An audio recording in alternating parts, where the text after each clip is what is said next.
सर्वदा युगल स्वरूप की ही उपासना करनी चाहिए। अकेले श्री कृष्ण की उपासना करने वाले पातकी होते हैं।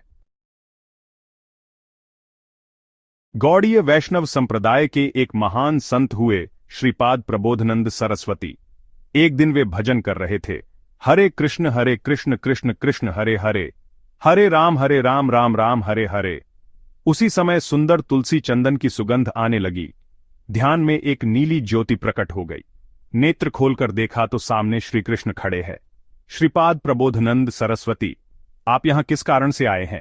श्री कृष्ण ने कहा, आपके भजन से प्रसन्न होकर आपको दर्शन देने आए हैं। श्रीपाद प्रबोधनंद सरस्वती ने कहा, हम भजन इसलिए करते हैं कि हमें आपका दर्शन प्राप्त हो।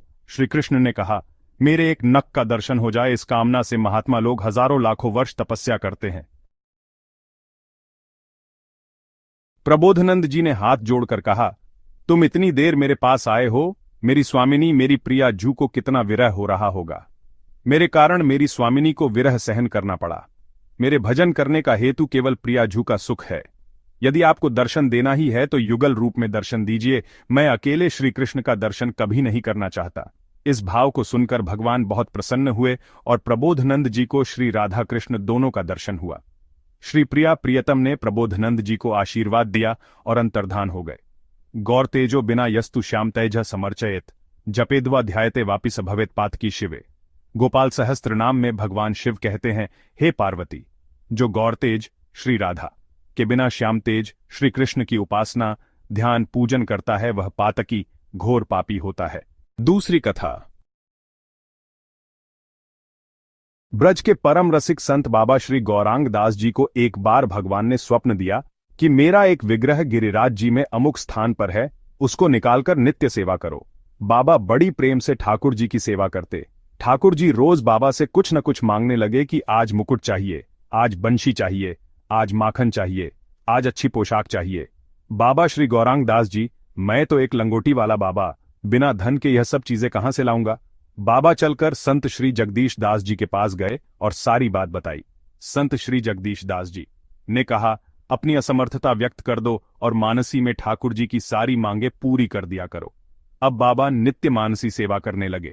एक दिन स्नान करके भजन करने बैठे और जब उठे तो शिष्यों ने देखा कि उनके कमर और लंगोट पर शक्कर की चाशनी शक्कर पाक लगी थी। शिष्य ने कहा, बाबा ये चाशनी कैसे लग गई? आप तो स्नान करके भजन करने बैठे थे। बाबा ने अपनी मानसी सेवा को गुप्त रखना चाहा। बाबा श्री गौरांग दास जी ने कहा, कुछ नहीं हुआ, कुछ नहीं हुआ। जब शिष्यों ने आग्रह करके पूछा तब बताया कि आज मानसी सेवा में मैंने सोचा कि शरीर से तो मैं बंगाली हूं, रसगुल्ला अच्छे बना लूंगा और श्री प्रिया लाल जी को बड़े सुंदर रसगुल्ला बनाकर खिलाऊंगा। मोटे मोटे रसगुल्ला बनाकर मैंने श्री गुरु सखी के हाथ में दिए और उन्होंने श्री राधा कृष्ण को दिए। राधा रानी तो ठीक तरह से तोड़ तोड़कर रसगुल्ला खाने लगी, परंतु नटखट ठाकुर जी ने तो बड़ा सा रसगुल्ला एक बार में ही मुख में डाल दिया और जैसे ही मुख में दबाया तो बगल में सखी रूप में मैं ही खड़ा था। ठाकुर जी के उस रसगुल्ले का रस उड़कर मेरे शरीर पर लग गया। सिद्ध संतों की कथा देवता आदि भी सुनते हैं।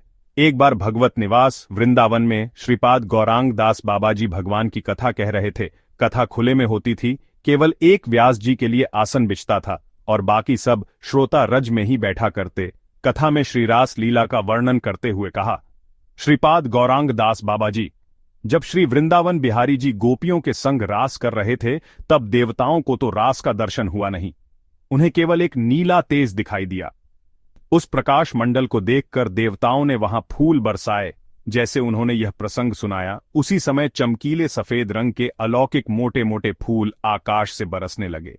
पहला फूल भागवत जी की पोथी पर गिरा, दूसरा फूल बाबा के सर पर गिरा, उसके बाद पूरा परिसर फूलों से भर गया। सर्वत्र दिव्य सुगंध आने लगी।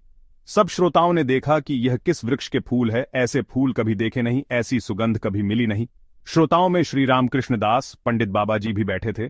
उन्होंने श्रोताओं से कहा, गौरांग दास की कथा में देवताओं ने फूल बरसाए हैं, यह फूल स्वर्ग के वृक्षों के हैं।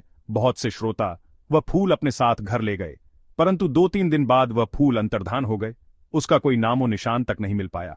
श्रीपाद गौरांग दास भजन करते रहे, हरे कृष्ण कृष्ण कृष्ण हरे हरे, हरे राम राम राम हरे हरे। यह कथाएं भक्तमाल कथा का अंश है। जिसे ठाकुर जी को अवश्य सुनाएं। हमारे मुख्य श्रोता श्री कृष्ण और राधा रानी हैं। कृपया इसे अपने मित्रों के साथ साझा करें, चैनल सब्सक्राइब करें, बेल आइकॉन दबाएं और लाइक कर हमें प्रोत्साहित करें। हमारा उद्देश्य भक्तमाल कथा का प्रचार प्रसार करना है। जय श्री राधे गोविंद।